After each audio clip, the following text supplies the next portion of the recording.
Hello guys, तो स्वागत है आप सभी का शैडो एक्सप्लेनर चैनल में। तो लास्ट एपिसोड में अपन सभी ने देखा था जो हमारा चूजवान होता है वो ज़ॉम्बी मदर को लेके अपने बेस पे आ गया होता है और उसने अपने बेस पे इंजीनियर से बोल के एक बहुत ही बड़ा गड्ढा ही बनवा दिया होता है। गड्ढा बनवाने के बाद में ज़ॉम्बी मदर को उस गड्ढे में फेंक देते हैं। चूजवान बोल रहा होता है कि मैं तुम्हें जिंदा रहने दूंगा और बहुत सारा खाना भी दूंगा। तुम्हारा बस यहाँ पे एक काम है कि तुम्हें यहाँ पे बहुत सारे वीक ज़ॉम्बीज को प्रोड्यूस करना है। उन ज़ॉम्बीज के पास में ना ही खाने की, ना ही मूव करने की और ना ही सोचने की पावर होनी चाहिए।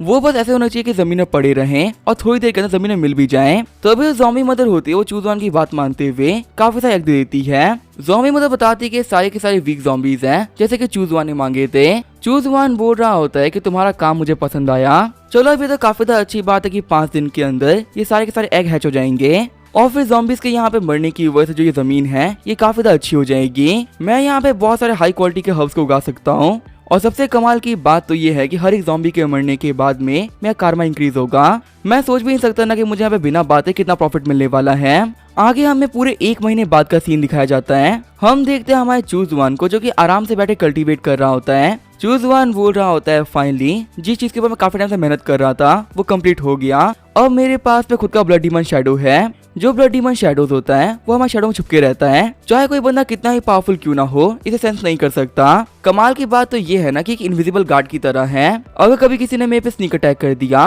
और मैंने उस अटैक के ऊपर ध्यान भी नहीं दिया तो भी जो मेरा ब्लड डीमन शैडो है मुझे काफी आराम से उस अटैक से बचा लेगा। इसके पास है पावर है कि मैं 3 काफी खतरनाक अटैक से बचा सकता है और इसके अलावा फाइट करने में मेरी काफी हेल्प कर सकता है। तभी वहाँ पे हमारे चूजवान के पास में उसके तीनों कॉप सोल्जर आते हैं। चूजवान देखता है कि जियाओ बाओ और जियाओ लेवल 1 के ज़ॉम्बी जनरल बन गए होते हैं और वहीं जो जियाओ लॉन्ग होता है वो एक लेवल 2 का ज़ॉम्बी जनरल बन गया होता है। खुश होते हुए चूजवान बोल रहा होता है कि तुमने काफी अच्छा काम किया। मुझे नहीं लगा था कि इतने कम टाइम के अंदर तुम सभी लोग ज़ॉम्बी जनरल बन जाओगे। अगर मैं एक ज़ॉम्बी जनरल की पावर को एक कल्टीवेटर से कंपेयर करूं तो मैं ऐसा कह सकता हूं कि इन तीनों के पास में इतनी पावर है कि फाउंडेशन हिल में कल्टीवेटर को आराम से हरा सकते हैं। अब मैंने यहाँ पे अपना खुद का एक ज़ॉम्बी फार्म भी बना दिया है। अब यहाँ से जो हर्ब्स निकलेंगे और जो मैं उसे पिल रिफाइन करूंगा उसे जो मैं जनरल्स हैं वो काफी जल्दी ग्रो कर पाएंगे और बहुत जल्दी काफी पावरफुल बन जाएंगे। अगर मैं अभी तक कैंगजोंग कॉन्टिनेंट में होता तो ये तीनों कभी इतने पावरफुल बन ही नहीं पाते। यहाँ तक कि अभी तो मैं भी काफी वीक ही होता। देखा है तो इस बार मैं अर्थ के ऊपर पूरे 1 साल तक रहा हूँ और इस 1 साल में मेरे पास में बहुत कुछ आ चुका है। यहाँ तक कि जो मेरी ब्लड वायर थी ये भी लेवल 2 पे पहुंच चुका है।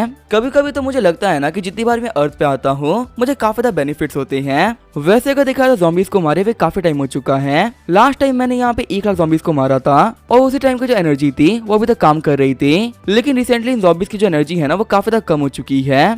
सिर्फ और सिर्फ मुझे भी यहाँ पे अकेले कल्टीवेशन करने में ना काफी दिक्कतें आ रही हैं। लगता है कि मुझे और ज़ॉम्बीज को मारना होगा पावरफुल बनने के लिए और ज़ॉम्बीज को मारने से पहले मुझे एक नई फॉर्मेशन चाहिए ताकि मैं सारे के सारे ज़ॉम्बीज की एनर्जी को एक जगह सस्टेन कर सकूं। फिर जो हमारा चूजवान होता है वो कैंगजोंग कॉन्टिनेंट में आ चुका होता है। अपने केव के बाहर वो अपने 200 वाले पाइथन को लगा देता है ताकि उसके केव के आसपास में कोई भी ना आ सके। चूजवान सोच रहा होता है कि मैं कब से सेक्लूजन में ट्रेनिंग कर रहा था। अब वक्त आ चुका है ये देखने का कि आखिर जो मेरे लोग हैं वो कैसा कर रहे हैं। वहीं दूसरी तरफ हम देखते हैं वेहुआ और बाकी सारे लोग को जो जगह में ट्रेवल कर रहे होते हैं। तो अभी सभी को रोकते हुए वेहुआ बोल रहा होता है ध्यान से हमारी तरफ ना कोई बहुत ही पावरफुल कल्टीवेटर बढ़ रहा है। लेकिन तभी यहाँ पे चुनाते हुए बोलता है कि घबराओ मत, ये मैं हूँ। चैन बोल रहा होता है अंकल चू तो ये आप हो क्या?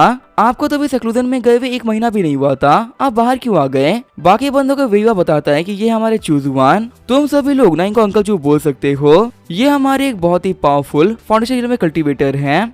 तो अभी यहाँ पे जितने भी नए डिसाइपल होते हैं वो चूजों को झुकते हुए ग्रीट करते हैं। चैन बता रहा होता है अंकल चू ये सभी ना नए हायर्ड लोग हैं। आपको तो पता है कि हम लोग को सेक्ट एस्टेब्लिश करने का फिर से एक मौका मिला है। इसी वजह से हम अपने लिए ना काफी सारे बंदों को चुन रहे हैं। चूजवान पूछता है चैन क्या रिसेंटली कुछ हुआ था क्या? चैन बता रहा होता है हाँ एक चीज तो हुई थी। जो तियानी सेट के लोग हैं ना वो वुजू फैक्शन के ऊपर अटैक करने वाले हैं। आपको पता है वुजू फैक्शन के एक एल्डर है जो गोल्डोको रिलम पर है, उनके ऊपर ना काफी खतरनाक अटैक किया गया है। चूजवान बोल रहा होता है कि तियानी सेक्ट एक काफी पावरफुल सेक्ट है। अगर वो लोग वुजू फैक्शन को डिस्ट्रॉय करना चाहेंगे तो वही काम ना काफी आराम से कर सकते हैं। वैसे भी तियानी सेट वालों को वुजू फैक्शन के अंदर एक काफी छोटा हिस्सा मिला था। वो लोग सिर्फ एक बहाने का वेट कर रहे थे ताकि वो अटैक कर सकें और लगता है कि फाइनली उन लोगों को ना बहाना मिल चुका है। चैन बता रहा होता है कि आपको पता है माउंटेन हॉल के पास में बहुत सारे कल्टीवेटर इकट्ठा हो रहे हैं। जहाँ तक मुझे पता है वहाँ पे 5 ऐसे कल्टीवेटर हैं जो कि फाउंडेशन एस्टेब्लिशन रिलम पर हैं और वहीं 80 ऐसे कल्टीवेटर्स हैं जो की रिफाइनमेंट रिलम पर हैं। और अभी तो ये पहली बैच है, अभी बहुत सारे बंदे और आने वाले हैं। आपको पता है 90 सेक्ट के बीच में ना जल्दी दिक्कतें खड़ी होने वाली हैं, क्योंकि जितने ही बंदा इकट्ठा हो रहे हैं ना ये अपने सेक्ट से बिल्कुल भी खुश नहीं है। इनको इनके सेक्ट वाले ना बिल्कुल फेवर नहीं करते।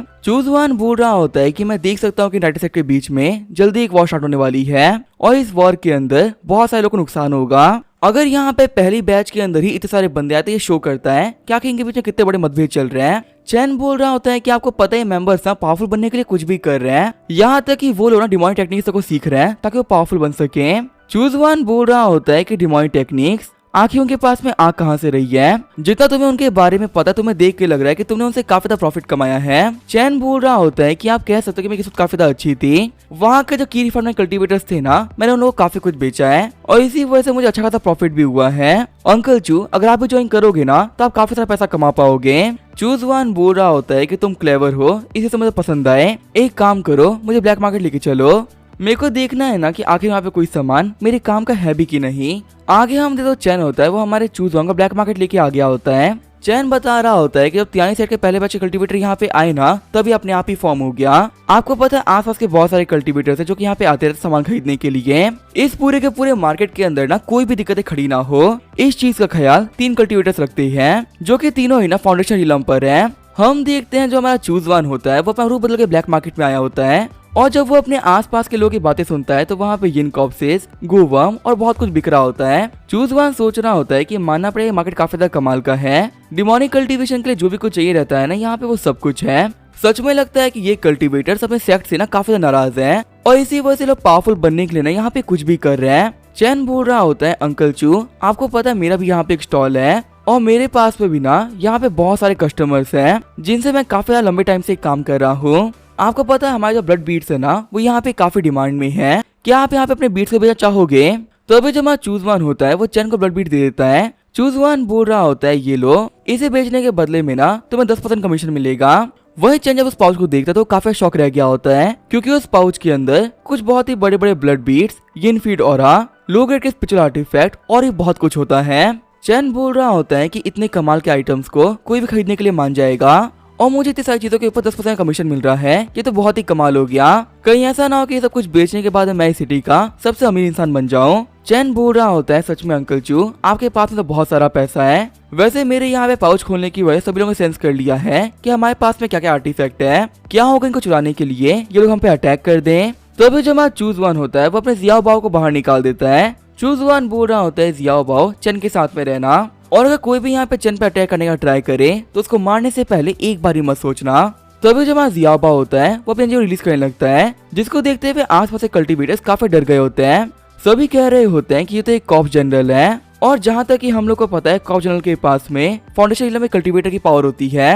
अगर हमने यहाँ पे गलती से इस बंदे को प्रोवोक किया ना तो हम पक्का से मारे जाएंगे, इसी वजह से हम बिल्कुल भी इस बंदे को प्रोवोक करने की गलती नहीं करेंगे। वही चैन बोल रहा होता है अंकल चू आप एक भी टेंशन मत लो, आपने जो मुझे यहाँ पे काम दिया है ना वो मैं काफी अच्छे से करूंगा और जल्दी आपके पास मैं सब कुछ बेच के वापस आऊंगा। वही हमारा चूजवान सोच रहा होता है कि चैन ने बताया था कि यहाँ पे टी हाउस के अंदर मुझे यहाँ पे काफी सारा सामान मिल सकता है, देखते हैं कि अब एंटर करने के बाद में मुझे काम में कुछ मिलता भी है या नहीं। फिर जैसे ही हमारा चूजा एंटर करने वाला होता है तभी उसे गार्ड रोक लेता है। गार्ड बोल रहा होता है कि यहाँ पे ऐसे ही ना कोई एंटर नहीं कर सकता। तो अभी जो हमारा चूजन होता है वो उसके हाथ पर अटैक करता है, उसका हाथ तोड़ देता है। अपने घुटनों पे आते हुए गार्ड बोल रहा होता है मुझे माफ कर दिए सीनियर, मुझे अभी कल्टीवेशन के बारे में ना बिल्कुल ही पता नहीं था, अगर मुझे पता होता ना तो आपको रोकने कभी गलती नहीं करता। वही चूजवान बोल रहा होता है कि ये पहली बार था इसी से माफ कर रहा हूँ, अगर ये चीज फिर से हुई तो मैं तुम्हें जिंदा नहीं छोड़ूंगा। जाओ जाके उन कल्टीवेटर्स को बुला के लेके आओ जो कि ब्लैक मार्केट को मैनेज करते हैं, मुझे यहाँ पे उन लोगों के साथ में ना कुछ बिजनेस की बातें करनी थी। गार्ड बोल रहा होता है कि प्लीज सीनियर आइए आप चाय पीजिए,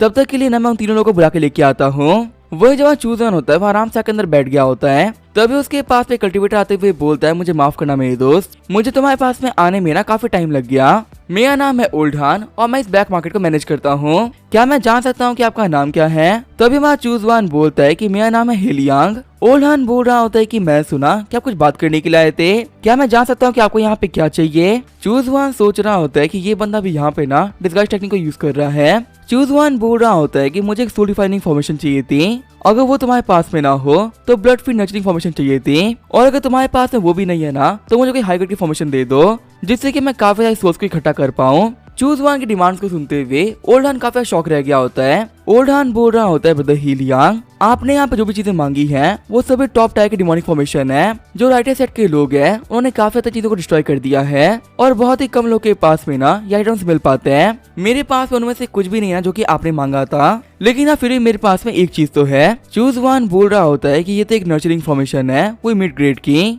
मुझे जो यहाँ पे चाहिए उसका लेवल काफी ज्यादा कम है, इसी वजह से मैं ये नहीं लेने वाला। ओल्ड हान बोल रहा होता है ब्रदर हीलियांग, मैं समझ सकता हूँ वो क्या चाहिए, पर दिक्कत की बात तो ये कि आपको जो चाहिए वो भी मिलना काफी ज्यादा मुश्किल है। आपको तो पता ही है कि वही से डिस्ट्रॉय होने के बाद से जितने भी डिमोनिक आइटम्स है वो मिलते ही नहीं है। ये हमारे पास में आखिरी फॉर्मेशन है, इसके जाने के बाद में पता नहीं फॉर्मेशन मिल ही पाएगी कि नहीं।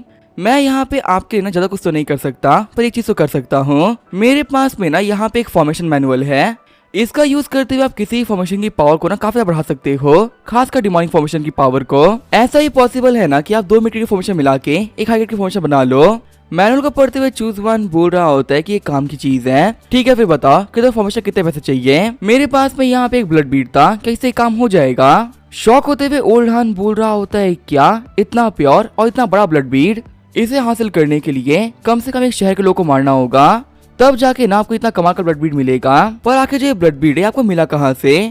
मैं तो नहीं सुना कि आसपास की सिटी के ऊपर किसी डिमोनिक कल्टीवेटर ने अटैक किया हो। खुश होते हुए ओल्ड हान बोल रहा होता है कि अगर आपके पास पैसे और है ना तो मैं और भी खरीद सकता हूँ। मैं आपको यहाँ पे एक ब्लड बीट के लिए 50 पिस्टोन दे सकता हूँ। मेरी नर्चरिंग फॉर्मेशन और मैनुअल उन्हीं कीमतों की 500 पिस्टोन। अगर आप मेरे को 10 बीट दे दोगे ना तो काम हो जाएगा। चूज वन सोच रहा होता है कि वो इसे डिस्ट्रॉय होने के बाद से जो ब्लड बीट थे वो काफी ज्यादा महंगे हो गए हैं, और कमाल की बात तो ये है ना कि मेरे पास में ब्लड बीट्स की कोई कमी नहीं है। फिर जो हमारा चूज वन होता है वो ओल्ड हान को ब्लड बीट दे देता है। खुश होते हुए ओल्ड हान बोल रहा होता है, आपका बहुत बहुत शुक्रिया ब्रदर। अगर आपको फ्यूचर में भी कुछ भी चाहिए हो ना तो मेरे पास जरूर आना। मेरे पास में ऐसे ही कमाल कमाल के आइटम्स आते रहते हैं, चाहे वो यिन कॉप्सेस हो, गू वर्म्स हो, ब्लड आर्ट हो, एविल पिल्स हो, यहाँ तक कि डिमोनिक तालिस्मान, इन सभी के हमारे पास में ना कोई कमी नहीं है। और अगर आपको फॉर्मेशन की नीड है तो मैं उसको ढूंढने का भी ट्राई करूंगा। चूज वन पूछता है, क्या ओल्ड हान के पास में सेकंड आया गू वर्म्स है क्या? ओल्ड हान बोल रहा होता है, सेकंड आया गू वर्म ये काफी ज्यादा रेयर होते हैं। वैसे मेरे पास तो नहीं है, पर मैं एक बंदे को जानता हूँ जिसके पास में पक्का से होंगे। दिक्कत की बात तो ये है ना कि अभी वो बंदा यहाँ पे नहीं है, जैसे ही वो यहाँ पे आएगा मैं वो कांटेक्ट करूंगा। चूज वन बोल रहा होता है कि मेरे उस बंदे को ढूंढने के लिए ये 4 ब्लड बीट्स, उस बंदे को ढूंढने के लिए ना ये तुम्हारा रिवॉर्ड है। इसके साथ ही मैं तुम्हें ट्रांसमिशन जेट भी दे रहा हूँ, जैसे ही बंदा तुम्हें मिल जाए इसे तोड़ देना। मुझे पता चल जाएगा वो बंदा यहाँ पे आ चुका है। अगर तुम्हें और भी रिवॉर्ड चाहिए हो तो काम जल्दी करना। खुश होते हुए ओल्ड हान बोल रहा होता है, हाँ मैं जरूर करूंगा। वैसे भी आपसे अमीर लोगों के साथ में काम करने में ना अलग ही मजा आता है। आगे जब हमारा चूज वन होता है वो बाहर आ गया होता है। चूज वन को जाते हुए देख के ओल्ड हान बोल रहा होता है कि ये बंदा ना काफी ज्यादा खतरनाक था, बिल्कुल मेरी ही तरह ना इस बंदे ने डिस्गाइज टेक्निक को यूज कर रखा है। लेकिन कमाल की बात तो यह है कि मेरे डिस्गाइज के अंदर काफी सारे फ्लॉज हैं, पर यहाँ पे इस बंदे के डिस्गाइज में ना एक भी सिंगल फ्लॉ नहीं है। अगर यहाँ पे इस बंदे के पास में 10 ब्लड बीट्स हैं तो मैं गारंटी कर सकता हूँ कि इसके पास में ना और ही बहुत सारे होंगे। पर मुझे यहाँ पे समझ नहीं आ रहा कि आखिर इस बंदे को ब्लड बीट मिल कहाँ से रहे हैं। वैसे मुझे यहाँ पे इस बंदे के बारे में ज्यादा नहीं सोचना चाहिए, ये काफी ज्यादा पावरफुल है। ऐसे बंदों के सामने मैं रेकलेस नहीं हो सकता, वरना कभी इसका मूड खिसक जाए मुझे मार दे, मुझे पता भी नहीं चलेगा। वैसे भी इस बंदे की वजह से मुझे काफी ज्यादा प्रॉफिट हो रहा है, तो मैं अपने प्रॉफिट से मजाक नहीं करूंगा। वहीं अपने गू वर्म का यूज करते हुए हमारे चूज वन ने सारी बातों को सुन लिया होता है। चूज वन सोच रहा होता है कि तुम काफी ज्यादा स्मार्ट हो जो कि बिजनेस के बारे में सोच रहे हो। अगर मेरे बारे में जानने के लिए तुमने एक और बात कही होती तो फिर मुझे आज के दिन को ना तुम्हारा आखिरी दिन बनाना पड़ता। आगे जब हमारा चूज वन होता है वो अपने बेस से वापस आ गया होता है। चिप्स खाते हुए हमारा चूज वन सोच रहा होता है कि फॉर्मेशन बनाने में मैं इतना अच्छा नहीं हूँ, पर मुझे याद है कि हुकुन को मारने की वजह से मुझे एक बुक मिली थी और उस बुक में ज्यादातर चीजें राइटर्स कल्टीवेटर्स के बारे में लिखी हुई थी। लेकिन कमाल की बात तो है कि कुछ पेजेस के अंदर डिमोनिक कल्टीवेशन के बारे में भी थे, और अब फॉर्मेशन बनाने में ये बुक ना मेरी काफी ज्यादा हेल्प कर रही है। अभी जब हमारा चूजन होता है बुक को पढ़ रहा होता है तभी उसमें कुछ बहुत ही कमाल का नोटिस कर लेता है। चूज वन सोच रहा होता है, मुझे लगा नहीं था कि इस बुक के अंदर इतनी कमाल की टेक्निक लिखी हुई होगी। अब मुझे यहाँ पता चल चुका है कि मैं कौन सी टेक्निक्स को मिक्स करना है, जिसका यूज करते हुए ना मैं एक बहुत ही पावरफुल फॉर्मेशन बना पाऊंगा। और इस बार मैं ब्लड बीट नहीं बल्कि सोल्स को एक्सट्रैक्ट करूंगा, ताकि अपने बैनर को डालते हुए मैं अपनी कल्टीवेशन को इंक्रीज कर सकूं। वैसे मैंने सुना है कि ट्विन ड्रैगन सिटी के अंदर किलर बीज ने अटैक किया है। अगर मैंने कैसे भी करके किलर बीज की क्वीन को पकड़ लिया, फिर जितनी बीज होंगी वो उसके पीछे पीछे आ जाएंगी, और यहाँ पे इनकी सोर्स को निकालते हुए ना मैं काफी ज्यादा पावरफुल बन पाऊंगा। तो अब मैं डिसाइड कर लिया कि मेरा अगला टारगेट किलर बीज है। अब इसका क्या होगा वो अपने नेक्स्ट एपिसोड में। तो तब तक के लिए बाय और स्टे ट्यून।